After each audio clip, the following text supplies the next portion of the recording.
Hey, come here, come here, come here, come here. If you call it a poor man's Ferrari one more time, I'm gonna... sorry about that. Let's try that again. In the 90s, while the US was busy kickstarting the Human Genome Project, launching the Hubble Space Telescope, and GM had finally given death to the Fiero, Toyota Japan was busy creating this, the Toyota MR2. If you're looking for a mid-engine sports car that is still somewhat affordable, I believe the Toyota MR2 to be the greatest choice in this segment. This particular model is a 1995, and today I will show you why I think this is the best value in the mid-engine sports car segment. After that, I will show you some of my favorite features, take it for a drive, and point out some of the things that you should look for if you're planning on buying one.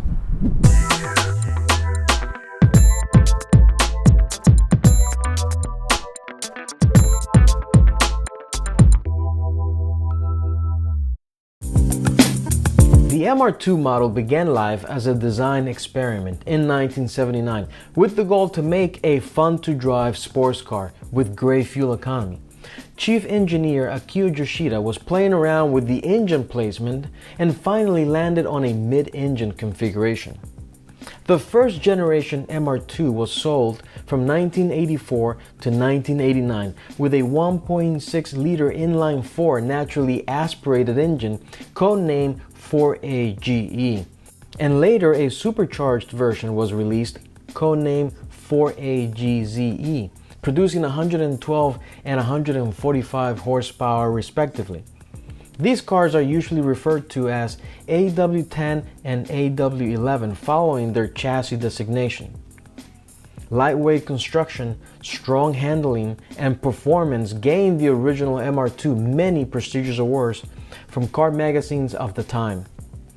There's so much to cover on the first generation MR2, including Dan Gurney's involvement, rally versions, etc., but I will cover those in detail in another video. The second generation Toyota MR2 was released for sale in 1990 as a 1991 model. It is powered by a 2.2-liter inline-4 engine which produces 135 horsepower and 145 foot-pounds of torque. The engine is paired with a 5-speed manual transmission or a 4-speed automatic. The turbo model came equipped with a turbocharged 2.0-liter engine, codenamed 3S GTE, producing 200 horsepower at 6,000 RPM and 200 foot-pounds of torque at 3,200 RPM. Offered only with a 5-speed manual, and after early 1993, solely with a T-bar roof. The Toyota MR2 is a fantastic sports car and a blast to drive. With its aerodynamic design and performance to match, it is sure to break some necks and put a smile on any driver's face. Now let's take a look around the car, take a look at the interior where I'll show you some of my favorite features. Then we'll take it for a spin where I will show you some of the things that you should look for if you're planning on buying one. Now, one of the things that I like most about these cars is the interior design. How comfortable, ergonomical it was designed to be. The seats are pretty comfortable, shaped, providing plenty of bolstering support. The center console here allows for my arm to be placed perfectly with the shifter so that I can engage those gears naturally, easily, and comfortably. Everything is within reach. There's no noise here with a lot of buttons or features to be messing about. Everything is very specific. It's not designed to be luxurious or exuberant or anything like that. It's just actually very, very simple. Allows you to have plenty of visibility. I can see right over the dashboard into the road. I can see where I'm placing both of my tires. It's just a great place to be. And you know, in those days when you just want to relax and have a great time, you can just take your T-tops right off, take that cover off, and just look into the skies. The MR2 has just an amazing timeless design all around. Very interesting cues, and more importantly, once you see it in person, it's even more attractive than on camera. Let's start right here with the buttress design right back here, giving you a nice different look from anything else, right? It's a mid-engine design. You have right here what would be really the engine cover with some vents to, allow for heat to escape from the engine compartment. But look at this, and how the mirror is curved to align with the buttress design right here, landing these C-pillars into what this would be the trunk right here in this area. But just a very cool, very sporty, very interesting design, and just make sure you don't break that window right there. Pretty expensive. Next, I want to highlight the T-bar roof. I love the T-tops, and they're reminiscent of like the Trans Ams of the 70s. Very cool feature. You can remove them completely, or as I demonstrated earlier, you can simply just take the cover off and enjoy the sunlight. Not something you see every day, especially in glass, so pretty cool feature indeed. And the next feature I want to point out is right in front. And if you guessed pop-up headlights, you'll be right.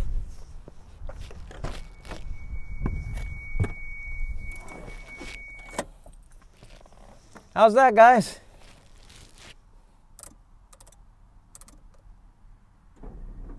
Now, the pop-up headlights are a pretty cool feature nowadays because cars no longer need them. They used to be a design feature to be able to give you better aerodynamical properties, but now you have technology that allows you to create headlights that don't need this feature anymore. And so the way that it works is you can turn your headlights as you would normally on a car, and then it has one stopping point that allows you to keep the pop-up headlights up and turn the headlight beams themselves off. That's what I'm doing right now. And then there's the off button that you can just flip it right back, and then they go hide themselves away again. Pretty cool stuff. Right, everybody. Driving the Toyota MR2. Immediately as you lower yourself into this car, it is low to the ground. You immediately have a lot more contact with the outside world that you would in a more modern car. And as I mentioned before, the sitting position is very ergonomical. The interior feel, as I mentioned in part of the video, it's not very luxurious or special in a way that, if you're into finishes and things like that, this interior is not going to be very appealing to you. It's very, fake plastics, things like that. I mean, visually, it's decent. It's a nice interior, but it's nothing special. If this was covering more exotic materials, it'll definitely look a lot better. But it's definitely a cool interior. But what I personally like about it is the layout, how ergonomical it is, and how driver focused it is. That's what's special about it. It's not necessarily the finishes of the materials or anything like that.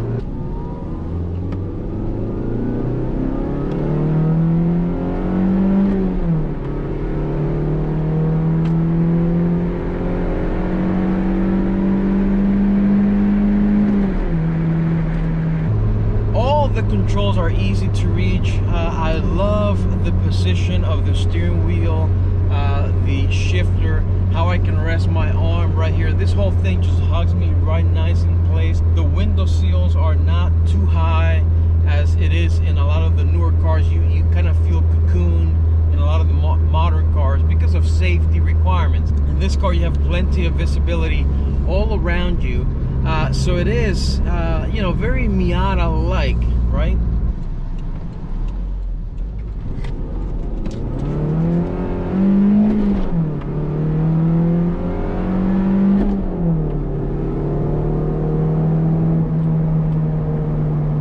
Now this car is the non-turbo.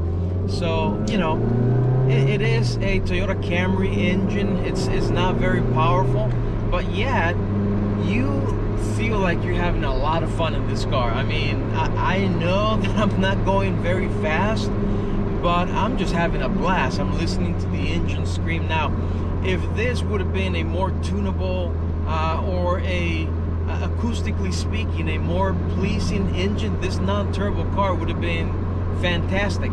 But I think, you know, with this being a little bit of a Camry engine with a little bit of a slight tune, it's not that, you know, it's not that enjoyable. But regardless, the car itself is very comfortable for what it is, right? It's a sporty car, so you feel all the irregularities of the road, which is good. It's what you want in a sports car. You want to be able to feel the road. The steering wheel itself, I can feel some of what's happening on the road, but I wish it was a little bit more. It was more sensible to the road. I want to get a little bit more feedback, and I would like it to be a little bit heavier as well. As you can see, I just went through train tracks. Not a noise in here. Very comfortable right through it. It's a nice package. And what's cool about this car is it's a mid-engine car, man. Now, the key part about having an MR2 is that it's very, very tunable. I mean, there are so many cars out on the road today that have been tuned to the stratosphere. I mean, you can do pretty much anything you want with these cars and just make them either track monsters, you can make them drag racers. It's up to you. The aftermarket is there to support you in whatever you desire. The brakes on these cars are okay, you know, they're adequate. Nothing to go, you know, cry about, you know, in excitement.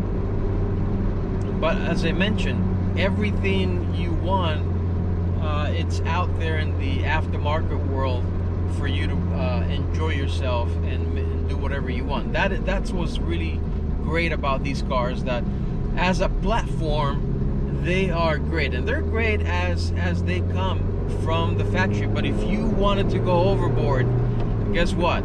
You can definitely do that.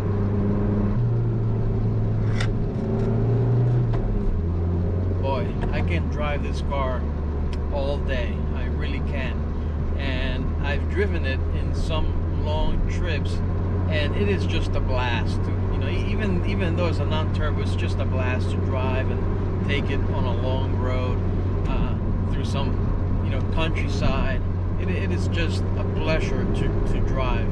And so I can talk about this car for a long time. I can drive it all day long. I know it's probably not what you want, so I'm going to keep it short and just say, trust me when I say this, these cars are great.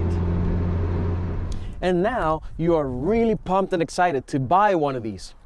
So allow me to highlight some of the things that you should look for if you're planning on buying one. But before we start, I just want you to think about something. When you go buy a house, you get yourself a realtor, don't you? An advocate on your side. If you're going to buy a car, which is most likely the second biggest expense that you're going to have in your lifetime, why do you do it alone? You need help. You need someone on your side. Car dealerships have salespeople that are selling many cars every single day. They have a lot of experience, much more than you do. So don't go about it by yourself. I have been having people reaching out to me after the fact. So please, if you need help, contact me beforehand. You can reach me right here on the comments below, send me an email or DMs. I've made a video to show you general things to look for when buying any car, like body shape, signs of wear, leaks, etc. I've also created the most comprehensive checklist on the internet. The link to that is included below. Use that as your basis. But now let's dig into things to look for this car specifically. Keep in mind that it's never a bad idea to bring along a car-savvy friend with you who is familiar with these cars to help you look for things. If you have your heart set on one, I would also recommend that you get yourself a PPI, a pre-purchase inspection done by an experienced Toyota repair shop or the dealership. It'll be the best $150 you spend on the car. Right, so let's jump right into it. So the first thing we have to look for is rust.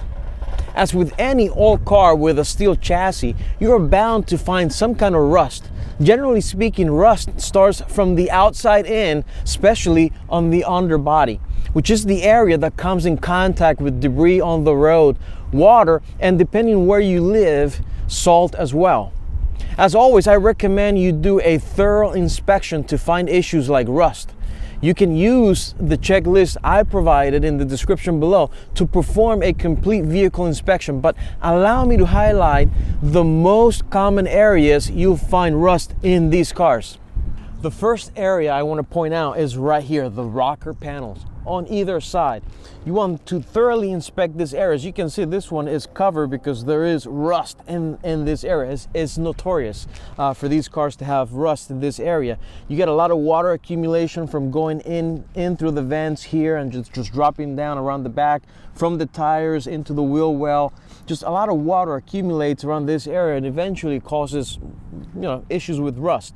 So definitely get underneath, look around, and make sure that you inspect that, because you could potentially have light surface rust or a situation where it has eaten all the way through into a part of the chassis. While I'm here, the other area that you want to look at for both front and back is the wheel well and the wheel arches. You want to get in here and just take a look around, feel for rust in these different areas. Just be careful not to cut yourself, because sometimes it could be very sharp and who knows, you can get tetanus from it. But make sure that you inspect this whole area around here, and then also do it for the front, because sometimes you accumulate a lot of rocks and dirt and stuff in there, creating rust over time. The next area I want to highlight kind of ties into the last one I was talking about, which is the wheel wells. But in this case, you want to look at the fenders right around here. Again, the same thing happens. You get rock, debris, different things accumulating, hitting the paint, creating paint chips, and eventually the water gets in there and starts to create rust.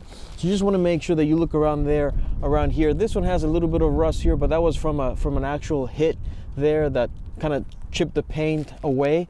But just get in here, make sure that you look around everywhere for signs of rust. Another area I recommend looking for rust is actually right in here. What you want to do is make sure that you take some of these clips out. You can see them right here. You can see them right in there. Take these clips out and look behind this carpeted trunk, and just make sure you inspect around, because what happens is sometimes water gets in from the engine compartment and through the taillights, and starts to accumulate water in this area and ultimately creates some rust.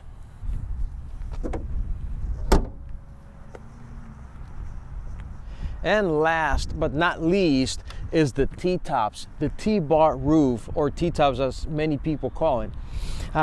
Because these flex over time, the rubber gaskets wear out, they start to leak.